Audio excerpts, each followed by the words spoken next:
Hello there, and welcome to Andre's YouTube blog for May 1st, 2012.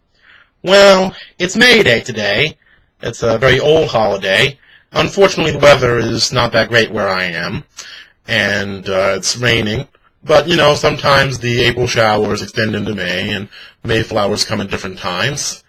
I'm looking forward to spring, and actually I plan to talk about some happy memories of my childhood today. But due to current circumstances, I decided to talk about a very different subject. Now, spring is allergy season for a lot of people. Autumn too, but spring especially. Pollen, things are growing, and a lot of people are going to get allergy shots and get diagnosed and so on and so forth. Well, right now, I pity a lot of those people.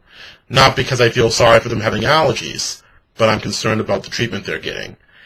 Now, as all of you out there on YouTube know, healthcare in America is in sad shape. There's a lot of people debating the reasons. As usual, it's divided into two camps. One side says this is wrong, and the other side is making it worse. The other side are saying the counterpoint, but again, that both sides are making healthcare worse, and boom, they're clashing, and nobody's really getting helped. Well, let me relate a little thing that happened personally today. As many of you already know,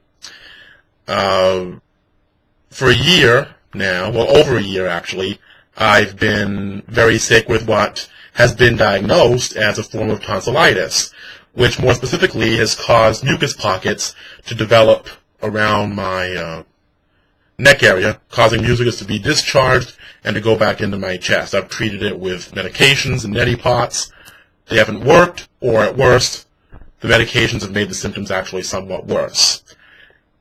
Now, I'm not going to die from this, but it's very uncomfortable. Sometimes my stomach bloats up like a balloon. I can eat cheese, but I can't drink milk products anymore. I know, poor me. But anyway, it's gone beyond that now. I finally found a doctor who was able to diagnose me, and we were going to have tonsil surgery. Now, I've discussed my tonsillectomy on YouTube, and it was supposed to have been this coming Thursday, May 3rd, that it was supposed to occur at 3 o'clock. I was very nervous, understandably being my first surgery, about this operation I was going to receive. And I wanted to talk to my doctor's staff about recovery time, how to be able to talk, what the experience would be like as far as discomfort or pain. I seemed to have trouble getting through to them, and today we finally did. Only to learn my appointment had been canceled. Why? Well, the doctor that I went to recently moved offices. It was rather enforced moving. And he had an upload of patients that were unexpected, apparently. And there were 7 new patients that took priority over me at the hospital I was going to be operated on. And my appointment was canceled. Just like that. Almost at the 11th hour. I am going to choose not to express the sadness and anger and frustration I feel about this on YouTube. Maybe you can hear it in my tone of voice, because I'd like to discuss something more important. Now, I'm just having a tonsillectomy. I mean, it's not really a life or death situation. It's just, for a person who's had a first-time operation, it's very unsettling, and it's created a lot of that inside me. But there are other people out there who have much worse situations. Appendix problems, liver problems, cancer, you name it. HIV patients, people with multi-drug-resistant tuberculosis, any disease you can mention, I'm sure there's tons of them. Heart conditions, even, that are getting the same treatment that I am. I'm serious. Hospitals often claim that they treat patients to a certain degree on priority when it comes to surgery, and try to deal with it on that level. But I'm seeing a much deeper situation.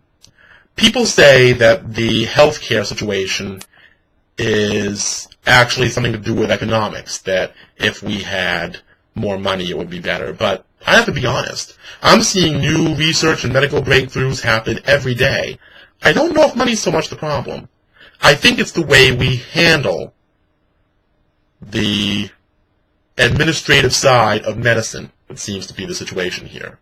The doctor I have is considered to be the best ear, nose, and throat surgeon in the state that I live in. Yet on the other hand, his staff have been dismissive, They have been inconsistent, and today, quite disrespectful. They hung up on my mother when she tried to call them, and I consider that highly disrespectful, and it doesn't make my trust in the doctor very high at this particular point, nor the medical service in general. I know there's a healthcare crisis in America, but I beg to differ with the current opinion that it has something to do with economy. I think it has to do, again, as I've been saying in many of my blogs, or video vlogs, I can't say it here. I think the problem with medicine today is not in your hands, but it's in the thinking. I really can't measure most of the thinking around me by any rational yardstick. I'm going to put it this way in terms of medicine, government, religion, culture, everything. Music, art, you name it. Anything. And this may go more worldwide than I think, but it's really unknown. But I'm speaking for America and England specifically. It's really unknown about the rest of the world. But here's what I think about the culture in general, all of it, medicine included. We have modern technology, but our thinking is at least half a century out of date. That being the case, I think we ought to reconsider some things. Because if we don't, especially when it comes to medicine, people may get sicker that shouldn't get sicker, and people may actually die. And that'll be really bad for their loved ones and their friends.